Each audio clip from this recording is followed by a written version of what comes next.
안녕하세요. 삼전시실을 담당하고 있는 학예연구사 송동림입니다.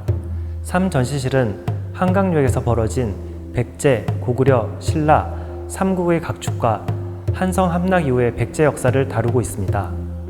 서울에 남아있는 고구려 신라 유적과 역사적 의미를 소개하고 한성을 빼앗긴 뒤 웅진과 사비에서 국력을 다시 키우며 문화의 꽃을 피운 백제 후기 역사를 전시하고 있습니다. 한반도의 중부 지역을 가로지르는 한강은 삼국이 서로 치열하게 충돌하였던 곳입니다. 한강의 주인은 백제, 고구려, 신라 순으로 바뀌었습니다. 기원전 18년 백제가 지금의 서울에서 나라를 세우고 493년 동안 지배하면서 전성기를 구가하였습니다.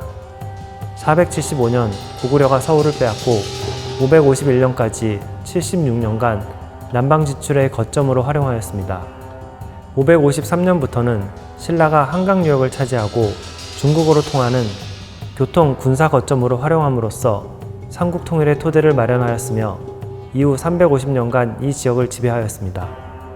삼국은 한강유역을 차례로 차지하면서 한반도에서 영향력을 키웠으며 한강유역을 차지한 나라가 한반도의 주도권을 가졌던 것을 알 수 있습니다. 일부는 고구려가 남진 정책을 추진하여 백제 한성을 함락하고 한반도 중부 지역까지 진출한 과정을 담고 있습니다. 고구려는 4세기 후반 강개토 왕의 활발한 영토 확장을 거쳐 동아시아 강자로 떠올랐습니다. 396년 강개토 왕은 친히 군을 이끌고 백제를 공격해 58성 700촌을 빼앗고 아신왕의 항복을 받고 돌아갔습니다. 475년 장수왕이 군사를 이끌고 백제를 공격해 수도 한성을 함락시키고 한강유역을 차지하였습니다. 그 후 주요 교통로를 장악하기 위해 곳곳에 작은 군사시설을 축조하였는데 특히 한강유역 아차산 일대에는 고구려 보루가 집중적으로 분포하였습니다. 보루는 산성보다 작은 군사방어시설로서 소규모 군사가 주둔한 곳입니다. 서울 지역 고구려 유적의 대다수는 군사시설로서 아차산 줄기 능선에 줄지어 늘어선 것이 특징입니다.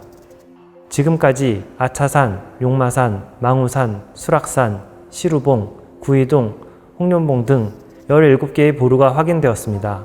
아차산의 고구려 보루는 한강과 강남을 조망하기에 아주 적합한 지형에 쌓았는데 성벽 둘레가 대략 200에서 400m입니다.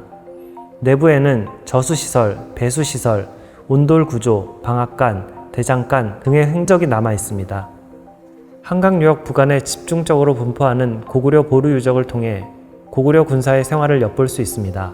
규모가 작은 구이동 보루에는 10여 명, 홍련봉 1보루에는 50명, 아차산 4보루와 시루봉 보루에는 100여 명의 고구려 군사를 배치한 것으로 알려집니다.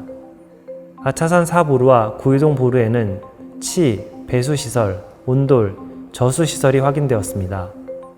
뿐만 아니라 보루에서는 무기류를 비롯한 철기류와 생활용품이 출토되었습니다. 철기류는 무기류가 가장 많고 마구류와 농공구류가 그 다음으로 수량이 많습니다. 특히 무기는 칼, 화살촉, 도끼, 창, 마구는 제갈, 등자, 농공구는 보습, 낫, 쇠스랑 등이 출토되었습니다. 고구려 군사들이 평소 전투가 없을 때에는 농사를 지었던 것으로 보입니다. 아차산 3보루와 4보루에서는 무기와 농공구를 자체적으로 수리할 수 있는 대장간 시설이 확인되었으며 홍련봉 보루에는 기와류도 출토되었습니다. 한강유역의 고구려 보루에서는 유물이 많이 출토되었는데 군사시설이어서 그런지 철기가 많습니다. 그 외에도 각종 토기가 쇠솥, 부뚜막 시설과 함께 출토되어서 그릇의 쓰임새를 이해하는 데에도 도움이 됩니다. 토기는 저장용, 조리용, 배식용, 운반용 등 쓰임새가 다양하며 특히 접시를 비롯한 배식 용기에는 군사들의 개인용 식기를 구별하기 위한 문자와 부호가 새겨져 있기도 합니다. 공공 건물에만 사용된 기와들과 건물 바닥에 깔았던 것으로 보이는 벽돌도 출토되었습니다. 고구려 고분벽화는 현재까지 120여 개가 발견되었으며 4세기부터 7세기에 걸쳐 제작되었습니다. 주로 북한의 평양과 황해도 안악 지역에 집중적으로 분포되어 있습니다. 한성백제박물관에서 소장한 고구려 고분벽화는 민족화해협력 범국민협의회가 북한에서 모사하여 직접 가져온 것입니다. 고분벽화는 일반적인 고고 유물과는 다르게 고구려인들의 생동감 넘치는 생활상과 정신세계를 담고 있는 점이 가장 큰 특징입니다. 고대인의 생활상과 문화복원을 위한 학술 자료로서 가치가 대단히 크다 하겠습니다. 시기별로 벽화 내용과 고분 구조 등에서 변화와 차이를 보입니다. 벽화의 내용은 시기별로 크게 초기, 중기, 후기로 나뉩니다. 초기 벽화는 생활 풍속이 주된 주제이며 무덤에 묻힌 이가 살았던 시대의 생활 모습을 재현하였거나 죽은 뒤 저 세상에서 그렇게 지내기를 바라는 자손의 바람까지 그린 것이라고 볼 수 있습니다. 중기 벽화는 초기에 비해 주제가 다양해집니다. 생활 모습을 재현한 것 외에 상징성이 높은 장식 무늬를 주제로 한 것, 천문신앙과 사신을 주제로 삼은 것 등이 모두 보입니다. 장식 무늬는 5세기 중엽에 많이 그려지는데 대개 연꽃을 소재로 삼았으며 순수 장식 무늬만 있는 벽화 무덤도 있습니다. 후기 벽화는 사신도가 특징입니다. 대표적 사례인 강서대묘와 강서중묘 벽화에서는 남북조 미술 양식의 영향이 사라지고 고구려의 독특한 회화 세계를 보여줍니다. 안악 3호부는 황해남도 안악군 오국리에 있는 흑무지 돌방 무덤으로 1949년에 처음 발견되었으며 북한 국보로 지정되었습니다. 무덤 내부에 있는 묵서 기록을 통해 357년에 조성되었다는 것을 확인할 수 있습니다. 안악 3호부는 널길과 널길방, 앞방과 좌우에 딸린 겹방, 널방, 널방을 감싸는 기역자 모양의 회랑 등으로 이루어진 다실묘입니다. 안악 3호분의 내부에는 무덤 주인과 부인의 모습을 비롯해 방앗간, 부엌, 고기창고, 외양간, 마국간에서의 생활 모습, 250명 이상의 인물이 등장하는 대행렬도 등이 그려져 있어 4세기 중엽 고구려 상류층의 생활 모습과 문화를 엿볼 수 있습니다. 안악 3호분의 무덤 주인이 전현에서 망명한 동수인지 고구려의 미천왕 또는 고국원왕인지에 대해서는 아직도 논란이 있습니다. 이분은 신라의 한강 진출에 대한 이야기를 다루고 있습니다. 삼국 중 가장 늦게 국가체제를 정비한 신라는 5세기 이후 비약적으로 발전하였습니다. 551년 신라의 진흥왕은 백제와 함께 고구려를 공격하여 한강 상류를 차지하였고 553년에는 백제를 공격해 한강 하류까지 장악하였습니다. 신라는 한강 유역을 차지함으로써 중국과 직접 통하는 바닷길을 확보하고 삼국 통일의 기반을 마련하였습니다. 신라는 서울 근방에 신주, 북한산주 등을 설치해 이 지역에 대한 통치를 굳건히 하였고 통일 후에는 한산주, 한주를 두어 멸망할 때까지 350년 이상 지배하였습니다.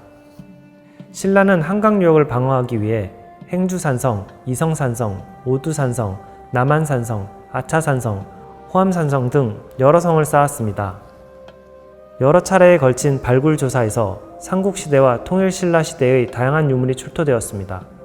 항아리, 시루, 동이, 굽다리 접시, 사발, 병 등의 토기류, 어골문, 격자문, 선조문 등의 기와류, 쇠화살촉, 쇠못, 보습, 쇠스랑 등의 철기류, 자, 방망이, 톡, 비, 배, 팽이 등의 나무도구류를 통해 신라 사람의 일상 면모를 엿볼 수 있습니다. 신라의 문자 문화는 6세기에 진일보한 면모를 갖추기 시작합니다. 당시 신라의 한자 사용은 지배 계급에 한정되어 있었으며 그 수준은 신라만의 고유 명사를 한자로 표기하는 정도였습니다. 6세기 중엽 이후 한자를 사용하는 계층이 점차 늘어나면서 문자 사용 수준도 높아졌습니다. 목간, 토기, 기와 등의 글자가 새겨져 있어 이를 통해 신라 사람들의 문자를 확인할 수 있습니다. 3부는 백제가 한성에서 웅진으로 천도한 후의 모습을 담고 있습니다. 475년 고구려의 공격으로 계로왕이 죽고 수도 한성이 폐허가 되자 계로왕의 뒤를 이은 문주왕은 곧바로 웅진으로 천도하였습니다. 웅진은 475년부터 538년까지 64년간 백제의 수도였습니다. 웅진기 초기에는 왕들이 연달아 살해되는 등 혼란이 있었으나 무령왕이 즉위하면서 안정되었습니다. 무령왕은 농업 노동력과 농경지 등 조세 수치의 기반을 확보함으로써 경제적 안정을 가져왔습니다. 무령왕이 이룩한 성과는 고구려를 여러 차례 격파하고 다시 강한 나라가 되었다는 기록에도 잘 나타나 있습니다. 웅진기의 문화는 한성기 문화를 계승하고 중국 남조와 교류하면서 문화의 꽃을 피웠습니다. 그리고 이러한 문화를 신라, 가야 외에 전했습니다.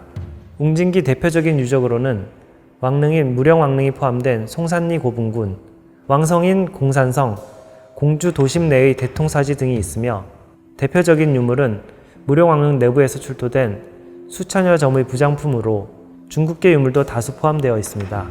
사비는 백제의 마지막 수도로서 538년부터 660년까지 122년 동안 수도였습니다. 성왕이 사비로 도읍을 옮기고 이후 창왕, 해왕, 법왕, 무왕, 의자왕까지 5명의 왕이 즉위하였습니다. 사비 지역은 금강가에 위치하면서 산으로 둘러싸여 방어에 유리하고 넓은 평야를 끼고 있어 경제적으로도 풍요로웠습니다. 사비 시기의 백제는 불교 문화를 화려하게 꽃피우며 문화 절정기에 이르게 됩니다. 그리고 그 문화와 각종 기술을 외로 전해주어 일본 고대 문화 형성에 절대적인 영향을 미치게 됩니다. 사비 시기의 대표적인 유적으로는 부소산성과 부여나성, 능산리 고분군, 능사지, 정림사지, 국남지 등이 있습니다. 익산의 대표적인 유적으로는 미륵사지, 왕국리 유적, 제석사지, 쌍릉 등이 있습니다.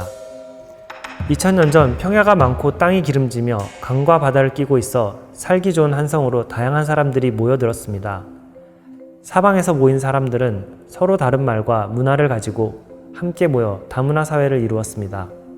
지리적으로 개방된 위치의 한성은 대외 교류에도 적합하였습니다. 이렇게 형성된 고대 문화는 현재를 살고 있는 우리 정신문화의 기반이 되었습니다. 서울시 한성백제박물관은 서울과 한강의 선사고대를 전문적으로 다루는 박물관으로서 최선을 다해 맡은 바 역할을 수행하도록 하겠습니다. 앞으로도 서울의 백제 유적과 문화에 많은 관심 부탁드립니다. 감사합니다.